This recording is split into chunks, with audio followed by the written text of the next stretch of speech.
Okay, so I've spent over 10 hours researching and overanalyzing the GTA 6 map, and I found a ton of details almost no one's talking about. Of course, this video is only possible thanks to Yanis and the amazing mapping community, so a massive shout out to them and they'll be linked down below. And on top of that, this video is broken up into segments based on each of the 6 major locations. But before we start, make sure you subscribe because I guarantee you'll learn something new from this video. So without further ado, let's dive in. Starting off, let's look at Port Gellhorn and then we're slowly going to make our way around the map. And the first interesting location here is the Port Gellhorn International Raceway, which if you didn't know is based on the real-life Sebring Raceway, along with the regional airport down there too. And as you can see, at the moment not even half of it is fully confirmed, and the other half in red is purely speculative, but it is based on the real-life feature in Sebring. You can see the raceway sort of goes out this way, and the airport comes down and bends around that way. So just pay attention to the shape and the racetrack being furthest away from us, because if we compare to the real-life image now, we can see that the racetrack starts here and then carries off over this way.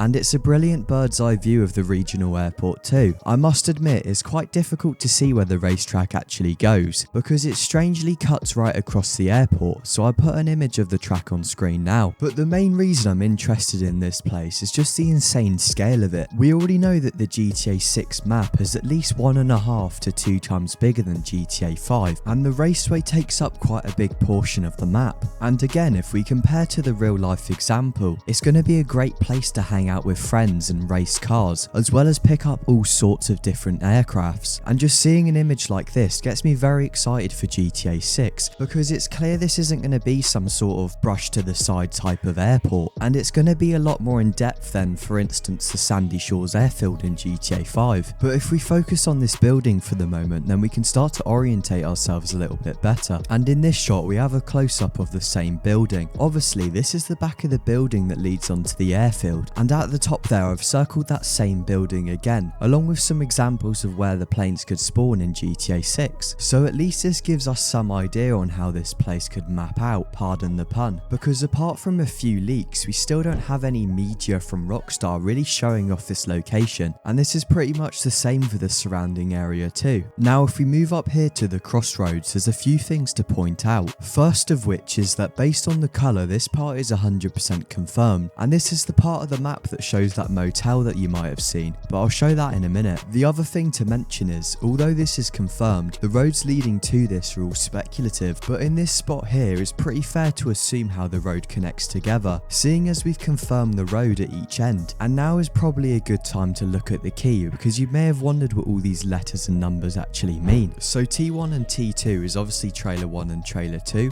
L1 are the leaks, and S2 is related to the 75 screenshots that we've got. So from screenshot 51's position, I've extrapolated the lines so we can see what should be visible in that screenshot. So if I've drawn the lines correctly, we should be able to see some of the road, the motel, the pool, and also the spot where this T254 shot is. And that is clearly the case. On the left there's the road that seems to be under construction, as well as the motel obviously, and the pool, as well as the little building behind. And now from this T2 location, we should be able to see the edge of the gas station in the corner. The pool should be clearly visible, and the road should be directly to our right, as well as being able to see screenshot 51, provided nothing's in the way. And again, it's completely spot on, but from this angle, the motel sign isn't as dead ahead as the last shot, and from the line I've drawn, we can sort of see which way it's facing, and that's where the road would be. Again, we have the little outbuilding and the railings for the pool, and on the left there's a car with its front bumper hanging off and a fire in the background, which is probably either another car or the actual motel. So personally, it's pretty cool to see the different points of view of the same location. And if you've seen and paid attention to the 2022 leaks, you may have noticed that that same road next to the pool was actually fully operational. So potentially this road is blocked off at the start of the story for whatever reason, or maybe it's developed over time as you progress. But that's the main real thing from these two shots which stood out to me. And the last thing from these crossroads is T127, which is a funny funny scene when an alligator walks into the gas station. Of course, there's a few people running away, but there's also the people outside that don't seem to care at all. But in my opinion, what's most interesting about this scene is when we compare it to its actual spot on the map, because if we zoom out from this shot quickly, the first most noticeable thing in my opinion is that there's no body of water nearby, and from the contour lines we can tell the gas station is in an elevated location, so it really triggers the question as to how the alligator actually got there in the first place. I mean, yeah, there's the pool that we saw earlier, and this is a possibility based on what we saw in trailer 1, but apart from that it's a little bit of a mystery. But leading on from that now, let's move closer to the actual Port Gellhorn, and let's hone in on screenshot 54, where we should be able to see a great deal of Port Gellhorn. But annoyingly enough, this shot faces downwards and shows us a view of the gentleman's club called Delights. I mean, don't get me wrong, I'm as happy as you that they've showed us the shoe shop in GTA 6, and Rockstar have even teased male strippers too, but in terms of what we can actually see from this spot, compared to what's expected after looking at the map, it's a little bit disappointing, and you can bet 1000% that this was definitely strategic from Rockstar, and it's the main reason why the mapping community has had quite a hard time with this specific region of Port Gellhorn, as highlighted by all the speculated stuff in red still. But not all hope is lost, because if we come over to screenshot 73, which is actually the Port Gellhorn postcard, then a lot of this ambiguity gets eliminated, and from this spot we should be able to see the bridge in white, as well as some buildings close up, and hopefully all the way across the water too. And if we zoom in a little bit to the right here to have a look at these smoking chimneys, which may or may not be a refinery based on what's there in real life, which is a business called Vertex Energy. And on the topic of energy, if we pan across to the left, just behind this crane in the far distance, there seems to be some faint outlines, and it seems to resemble a wind farm. And as we all know, there was also a wind farm in GTA 5, and of course all they did was serve as an obstacle when you're flying planes. And personally, even though it would be cool, I doubt they're going to serve any real purpose in GTA 6, and I reckon it's going to be similar to the power stations we've seen in GTA 5, where of course they add a bit more realism to the world, but apart from that they're not very interactive, but I guess we'll just have to wait and see. And the last thing now is this structure, which is towering over everything else for some reason, and this is actually Baskel Bridge, which was actually constructed in 1925, and if we zoom out now, there's a train with an obvious railroad that runs across it, and it's quite a spectacular feature in real life, opening and closing to allow boats and the train to pass. And it's a very simple design, just using a counterweight to move up and down, along with some motors and hydraulics to slow its motion to a stop. And on that note, that's enough of that I like trains nonsense. Let's move on to Ambrosia. Okay, so within Ambrosia, let's look at the Lake Leonida first, because it takes up a pretty big portion of this area, and I think it's a super interesting location. But before we go into details, I have to say that my first impression of Lake Leonida was that it's going to be a great place to hang out and potentially even dive in. I mean, based on the colours, it's clear it gets deeper when you get towards the centre, so I felt 100% confident that there was going to be a trophy or some sort of Easter egg that you could find in the middle of the lake. But that's until I did some research online, and with Lake Leonida being based on Lake Okeechobee, which has a whopping depth of about 3 meters or around 15 feet, so unfortunately for me it means that it's going to be a little bit limited in the underwater exploration, but I'm sure Rockstar will make up for it in other places. Anyway, now let's have a look at the details that we do have, because although we have a lot of confirmed locations and the general position of the Lake Leonida seems to be correct, we still don't actually have that much information. For instance, if we have a look at our view angle from screenshot 57, then we should be able to see a racetrack on the right hand side, as well as some other industrial buildings in the distance. And with this being our only real and clear shot of at least some part of the lake, it really shows how much we're missing out on, because in real life the lake is 730 miles squared, and it actually stretches further than the eye can see. So again, I'm not expecting 1-to-1 scale to real life, but I'm expecting it to be pretty massive. But as per usual, Rockstar are being very careful with the information that they're giving us. So leading on from that now, let's have a quick look at the screenshot. So on the right here, as mentioned earlier, we have the racetrack. It's quite hard to make out as you can really only see the stands in the back, but we can assume the racetrack is there. and this is inspired by the Hendry County Motorsports Park in real life, and it's pretty self-explanatory really. It's just a basic circular track for families to go and watch racing and derbies and stuff like that, so it might be a decent place to find some country folk and maybe hang out in GTA 6. But if we divert our attention to the structures in the middle here, as these just look like dams or pass-throughs for boats, but in real life there are locks present in that same location for either elevating or lowering boats. And although the water level on both sides seems similar at the moment, seeing as this is a lake, I wonder if that could be their true purpose once the water level rises in the lake. And that's the main reason I marked this bit of land with the arrow, because I'm pretty sure that won't be visible all the time, and it will obviously disappear as the lake fills up. So it would be really cool to see how far Rockstar actually takes this. Maybe the lake fills up quicker after heavy rain like in real life, and potentially we see it filling up gradually every time we drive past, due to a river that may be connecting to it. But if you were paying attention earlier, you would have noticed that there's no river connecting to Lake Leonida as of yet, and this seems a bit weird, right? We've got those red speculated roads all over the place, but we haven't got a river connecting Port Gellhorn to Lake Leonida, and I believe there's a few key reasons for this. Number one being that, as with everything else, we haven't actually seen any media showing off this location, and number two, in my opinion, is that unlike the roads, this river may not be permanent, but we'll get more into that later on, because we've still not spoken about the Sebring water tower, which is highlighted on the right side of this image.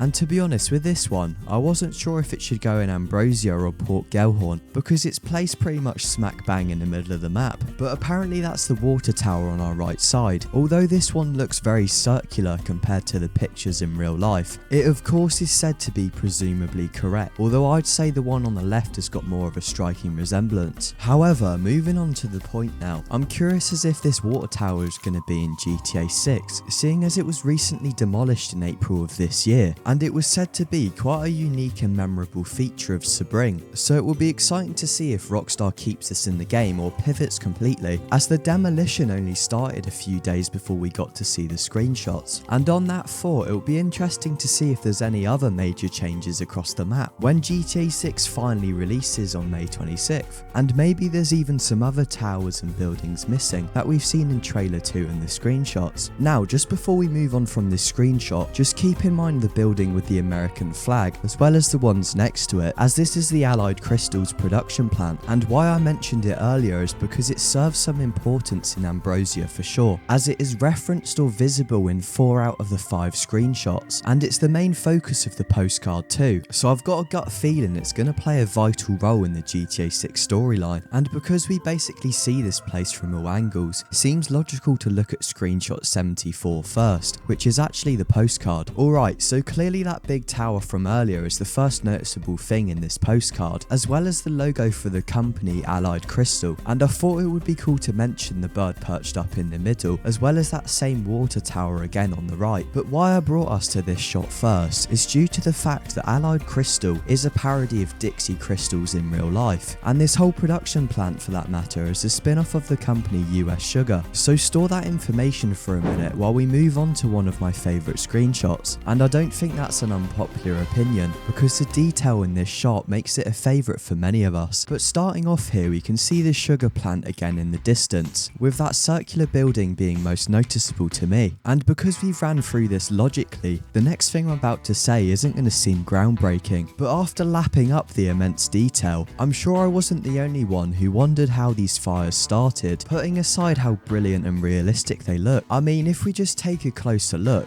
there's obviously irrigation in and around this area, so how these fires started is a bit of a puzzling question. Is it just really dry? Probably not, we just debunked that. Or is it arson or something like that? And after doing some further research, I came to realise that these fires are completely deliberate, and they must have been started by the actual production plant, because if you didn't know, in this location in real life and in sugarcane farms around the world, they actually harvest it by burning it. So what we see here must just be them getting ready to harvest the sugar, and essentially why they do this is just to get rid of the leaves and all the other stuff. So I hope that brings this a bit more full circle for you, because during my research it was impossible to notice that no one was spotting that out, even though now it seems like quite an obvious observation, and I think that's reinforced by the truck in the bottom right, as they must just be there to observe the whole operation. And last thing now for Ambrosia, I apologise because I said we were done with this screenshot, but I sort of forgot about the Amtrak station, which is in Orlando. Regardless, you can see it looks exactly like the real Orlando station, and the architecture makes it pretty unmissable. And from the bird's eye view, it's located to the right of those fields from earlier, obviously with its unique shape, but where the train runs at the moment is a bit of a mystery, as it's all speculative around that area, but I'm going to assume that it runs into Vice City somehow. And if we come inside now, we can have a look at the interior, which in all honesty is pretty underwhelming. In real life it's pretty small and run down, but it definitely shows potential for GTA 6, as I can definitely envision NPCs waiting in the station and likely entering the building ourselves to buy a ticket. If there even are train tickets in GTA 6, who knows? And I'm just now starting to realise that it seems like I'm into train spotting and trains and stuff like that, but I'm really not.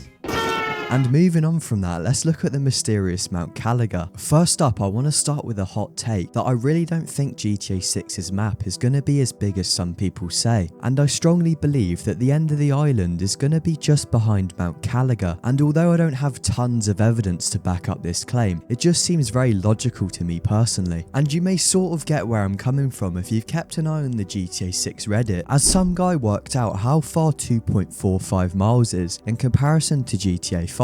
And you can see my awful freehand replication of this. So pretty much that same small distance that you see there on the GTA 6 map is equal to about a third of the map in GTA 5, seeing as it's about 7.5 miles from top to bottom. And if you visualize this same distance over and over again till we reach the top of the GTA 6 map, then I want to say that the map is about 3 to 5 times this distance. And so this would go against the speculation that the GTA 6 world is supposed to be 2 or 2.5 times bigger than GTA 5, and in this instance we would just be looking at close to 50% bigger. But personally I'd be totally fine with that, and it's not just the size that matters, as long as Rockstar makes the GTA 6 map as detailed and immersive as possible, unlike GTA 5 where a lot of it was really empty space due to the limitations of the time. But yeah, I prefer a smaller and detailed map rather than a huge map with just loads of empty space. And I mean, Rockstar could even add more locations and even a second state further down the line, so I think that all this empty space at the top, along with rumours of Gloriana being a second state, is all a little bit wishful thinking in my opinion. And my second main reason for this prediction is that this whole entire area is still a massive mystery. For example, all of the screenshots and material we've got of Mount Kalaga, it's still not been placed on the map by the mapping community, so it's really just guesswork where all of those shots were taken, and it could literally be anywhere in and around Mount Kalaga. And another thing to mention, if you scroll through the 70 or 75 screenshots, you'll see that there are barely any shots looking directly out to sea.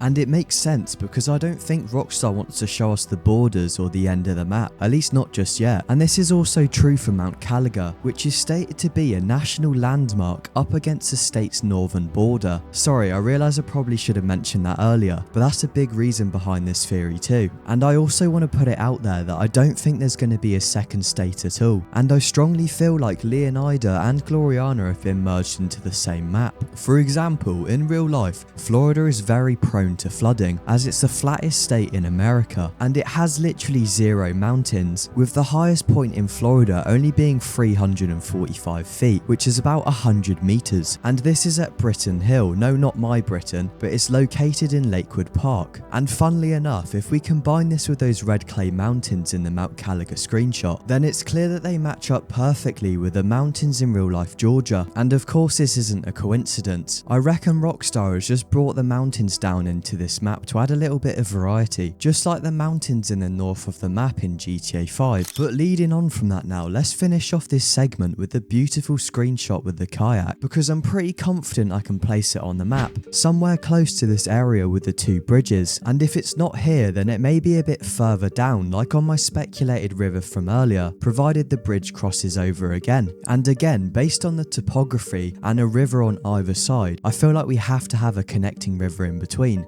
And that's why we'll come back to this screenshot, because I've got a feeling this river won't be accessible all the time. Logic would say that this guy has to be kayaking somewhere, right? And if we have a look at the flood gauge on the left, I feel like this is a massive giveaway, because if I'm reading it right, there's only about 1.5 feet of water, or about half a meter. So it's clear that only shallow vessels and obviously kayaks can get through. And I'm sort of questioning why this guy's wearing a life jacket. But the point I'm making here is, when the water level rises maybe to 4 and 5 feet, that's when the river's going to appear, and that's when we're going to be able to go between Port Gellhorn and Lake Leonida. But am I just going crazy here? Let me know your thoughts down below, and if you haven't already, make sure you like and subscribe too. But without further ado, let's go to Vice City, because out of the many exciting locations in Vice City, this one stood out to me for some reason, as well as Star Island too, and it's actually referred to as Tequesta Key in GTA 6. But although there's not an extensive list of material for this place just yet, it seems like a brilliant place to own an apartment in the game, and I'm definitely going to buy one here in GTA 6 online, provided I can actually afford it. And you can faintly see a building from the key in the back of one of Raul Batista's screenshots, but where it's highlighted most is in the back of the famous GTA 6 artwork. And if you keep a mental note of this tall building in the centre, as well as the one on the right, I'll show you the real life images now, and you can see the vivid inspiration, especially with this tall building. And when we finally get our hands on GTA 6, I think I'm going to have to let the intrusive thoughts win, because this building seems very close to the water's edge, so I wonder if we could jump the gap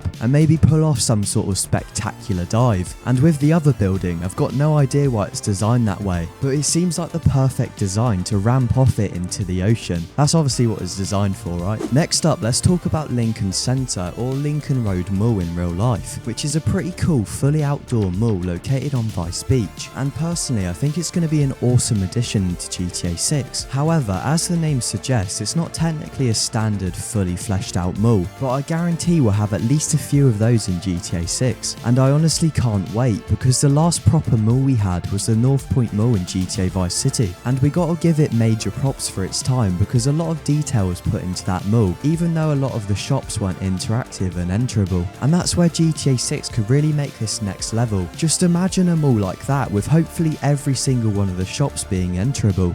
It's just going to be insane, and based on what's there in real life, there might be a theatre down there too. But unfortunately, even though everything's pretty much confirmed in this location, there's again not really a lot of media available, apart from one leak which I can't show you for obvious reasons, but even that doesn't show off that much. But following on from that now, let's look at the big boy, VCIA, Vice City International Airport. Of course, as you can view from the colours, a lot of VCIA is still completely speculative, but regardless, I thought I had to cover it because it's going to be a massive part of GTA 6, just as it was with every other GTA game in the past, and we're likely going to be spending hundreds of hours here. In real life it's 3,300 acres, so technically it's actually smaller than GTA 5's airport based in Los Angeles, which is around 3,500 acres, but realistically that doesn't matter one bit, because it's obviously going to be way bigger in GTA 6. I mean, it looks absolutely massive on the map, and I know us players aren't going to settle for anything less, so as per usual, I'm sure Rockstar isn't going to disappoint. And fun little fact about this area, we've got the iconic Vice City letters at the end of the runway, but in real life there's no such thing. There's no Miami version of this, and every time you may have seen this, such as in movies like Bad Boys, then I'm sorry to say it's just a movie prop and it's not real. But next, let's switch back to Inner Vice City for a moment, because there must be some insane references to the old GTA Vice City. So let's have a quick look at the legendary Ocean View Hotel, and I'm sure many of you have got some brilliant nostalgia with this place. And fortunately for us, unlike the other destinations beforehand, there's a whole cluster of trailer scenes and screenshots in this one location, and you've seen that there's 5 or so different bits of media that gives us a good look at the Ocean View Hotel. One of them is this shot with one of the 2 signs for the Ocean View Hotel, and we've got a bit of a visual on the interior and entrance, and I absolutely love the vivid colours in this screenshot and the major contrast between all these colours, like the reds and the blues and all those glows and neon lights that we're all so familiar with, and it seems to just perfectly capture that vibe of Vice City. But here's another shot with Jason Lucia,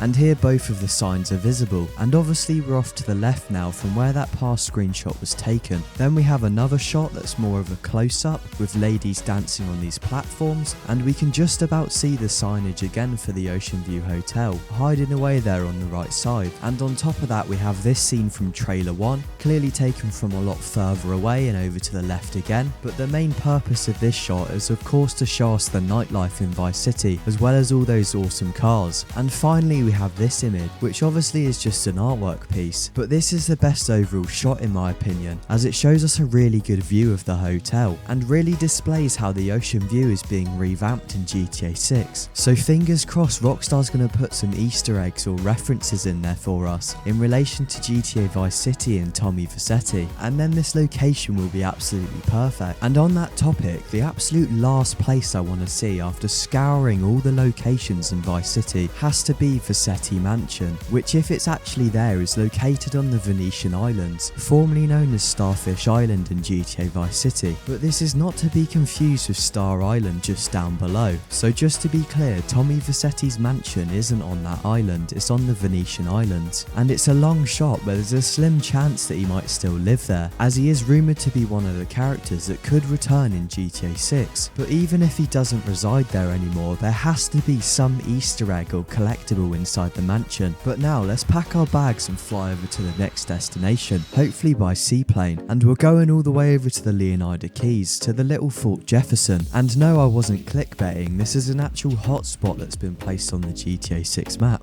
Of course it's highly speculative and it may not even be in GTA 6, but I thought I had to mention it just because it's so unique and it would be an awesome place to visit in the game. And in my opinion that holds true for any islands in the game for that matter. Anyway, Fort Jefferson was built in 1861 for the main purpose being military use. However, now it's permanently uninhabited and it just serves as a tourist destination, and I believe it could do the same thing in GTA 6. And when we visit, imagine if there's just one creepy guy who watches over the fort, as well as a few NPCs exploring the grounds, which is something that I'd expect to see. But in addition to that, it seems like a fabulous place to hide out and mess around with your friends, and I could definitely see it being used for challenge videos and stuff like that in GTA 6. And on the theme of the military, let's talk about the possibility of the new military base in the Leonida Keys, and that's a US Naval Air Station situated just to the right, and obviously it's in Key West and it pretty much takes up the whole entire island. And in real life it's the same, it's absolutely huge, occupying 5,800 acres, and from the pictures you can see it's such a unique military base, but I just find it a bit odd how there's no fences whatsoever. So I would say that it might be quite easy to break in GTA 6 if it wasn't for this one screenshot, that being T201 or Trailer 2 Scene 1.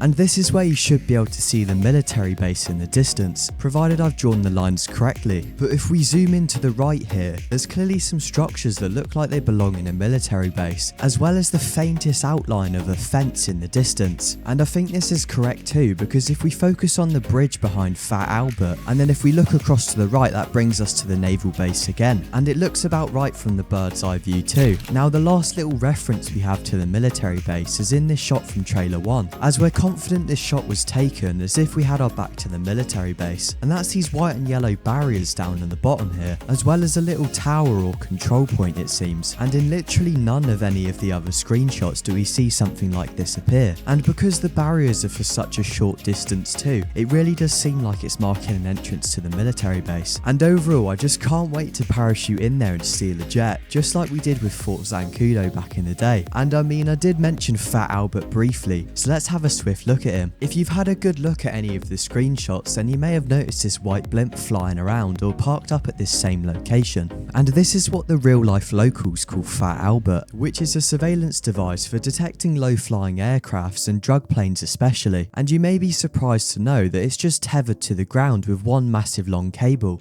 And so it's either flying around at 10,000 feet or it's just docked up like you can see here. But the only thing about this blimp is that he's a complete fraud.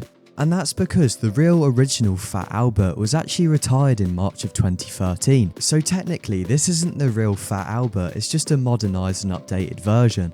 And I wonder what challenges it's going to lead to in GTA 6, as we've seen explicitly in Calhampton's video how they use seaplanes to drop off drugs. So maybe as a mission in GTA 6 we have to disable or blow up Fat Albert to stop it intercepting our operation. I don't know, I'm just putting ideas out there. But lastly, let's have a look at the Aquarius Research Station, also known as the Aquarius Reef Base. And although we don't have much to go on apart from this beautiful underwater screenshot, beg Rockstar adds this into GTA 6. Just have a look at some of these images and decide for yourself. But what's unexpected about this place is that it's only 60 feet underwater, or about 20 meters. But like all things, it does serve a purpose, as it allows researchers to stay underwater longer and not deal with the effects of decompression illness. However, with it being in such shallow water, I'm not really sure if it would fit the GTA vibe, so I haven't really got high expectations to see it in the game. But if it is, it better be an accessible interior. And now, just before we move on, let's have another look at this lovely screenshot, which has been plotted somewhere in the area around the research base. But enough of the waffling, let's look at the sixth and final key area, Grassrivers. And of course Hamlet and Watson Bay is included in this too. But first things first, apart from these speculated roads in the Grassrivers, there's not really much around, aside from this one leak right in the centre, which of course I can't show you for obvious reasons. But what I can tell you is that this leak is the one with Jason crawling through the barn, displaying that new proning feature, which has unfortunately been cut. But from that leak all the way in the background, we've got a resemblance of a black bear that's so pixelated it looks like it's in Minecraft. And surprisingly, Rockstar haven't shown us any official looks at the black bear yet, even though they're actually native to Florida in real life. And there's over 4,000 of them currently inhabiting the state, so it's basically a guarantee that we're going to see them in GTA 6. And I can't wait to have my casual playthrough interrupted after I get massacred by a bear. And it's crazy to think that this primitive part of the game is likely going to be better than RDR2. And just looking at it on the map, it seems it's going to be a massively dense location, hopefully with loads of foliage that wasn't possible in Rockstar's past titles. And just from the squares present on screen, it's going to be around 1.5 square miles. But yet again, just like with Lake Leonida, Rockstar's making it extremely difficult for us to figure out the Grassrivers. For instance, with 2 of the 4 screenshots being close-ups, and the nice looking shot which is actually in the Grassrivers could physically be anywhere, as there's 0 major landmarks anywhere. But on the positive side, at least the Grassrivers stretches as far as the eye can see. However, let's discuss Hamlet now, because it's a completely speculative racetrack or stadium, which I'm presuming is going to be used for horse racing, and that's fingers crossed if horses are in the game. But what's really interesting here is that the real life city homestead has just been given the all clear to build a whole new stadium, and it's going to be the new home for Miami FC, the football team that Lionel Messi plays for. So you could say that Rockstar's got a brilliant opportunity here to maybe have the stadium be under construction or something like that, and then it gets developed over time as it's constructed in real life, something that they failed to do with the buildings in GTA 5, although all of us fans thought they were eventually going to be completed. However, final thoughts now, as Watson Bay is near enough completed, and much of it is visible from this one Grassrivers screenshot, so I'm not going to go into detail on how the community mapped that area, as you sort of get the gist by now. But last thing to say here is that the prison where Lucia is being kept is actually a lot closer to Hamlet than we initially thought, and you can see it move location over the different version of Yanis's map. And although Hamlet is near enough complete, I'm still left wondering where the Hammer Lady is from trailer 1, but I'm very confident we're going to find that out on top of loads more with the release of trailer 3, and it's looking like that's just going to be a month or 2 away. Anyway, that's it for this video. If you haven't done so already, make sure you subscribe, and we'll see you in the next one.